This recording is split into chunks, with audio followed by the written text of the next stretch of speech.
ఒక మాట చెప్పనా, కోపిష్టి వాళ్ళు ఎప్పుడు కోల్పోతూనే ఉంటారండి జీవితంలో. ఇది ఎప్పుడు గుర్తుపెట్టుకోవాల్సిన ప్రాముఖ్యమైన మాట.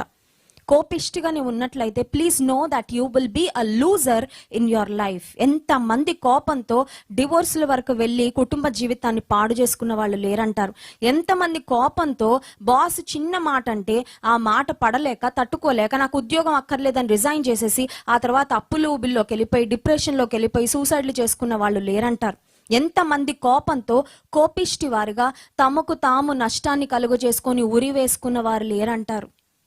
ఎంతమంది కోపిష్టితనంతో నోరు పారేసుకుంటూ చుట్టూ ఉన్న స్నేహితులందరినీ శత్రువులుగా మార్చేసుకుంటూ వారి జీవితాన్ని ఒంటరిగా మార్చేసుకున్న వాళ్ళు లేరంటారు.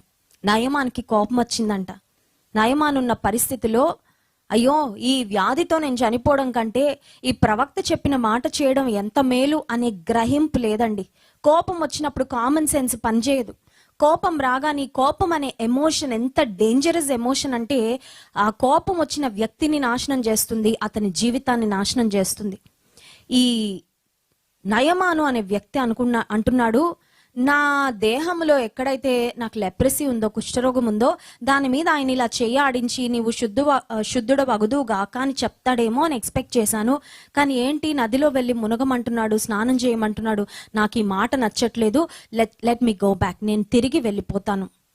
ఆ సమయంలో నిజంగానే కోపంతో తిరిగి వెళ్ళిపోయి ఉంటే జీవితకాలం అంతా కుష్ఠరోగంతో కుళ్ళి కృషించిపోయి కంపు కొట్టిపోయి అతని ఇంటి నుండి అతి త్వరలో ఆ దేశం బయటకు బహిష్కరించబడి ఒళ్ళంతా కురుపులతో రోగంతో పచ్చిపుండ్లతో ఆ లెప్రసీతోనే చనిపోయేవాడు నయమాను. కానీ కోపగించిన నయమానును ఒక సేవకుడు, ఒక దాసుడు అతని దగ్గరికి వెళ్ళి చాలా ప్లీజింగ్గా మాట్లాడుతున్నాడండి. ఈ దాసుని నిజంగా మెచ్చుకోవాలా. కోపిష్టి వాళ్ళని చుట్టూ ఉంటారు, కానీ వారి కోపాన్ని బట్టి చూడండి, కొన్నిసార్లు కొంతమంది కోపం రాగానే ఇంకా చుట్టూ ఉన్న వాళ్ళు కూడా ఆ కోపాన్ని ఇంకా వీళ్ళు కూడా దహించిపోతూ ఉంటారు. భర్తకి కోపం రాగానే భార్య కూడా కోపంతో మండిపోతూ ఉంటుంది. ఇంకా ఇంట్లో ఒక పెద్ద అగ్నిగుండంలా తయారైపోద్ది. ఆ హీటెడ్ ఆర్గ్యుమెంట్, హీటెడ్ డిస్కషన్, సమాధానం ఉండదు. కానీ ఆ నయమానుని దగ్గర ఉన్న సేవకుడు, దాసుడు చాలా ప్లీజింగ్గా మాట్లాడుతున్నాడు.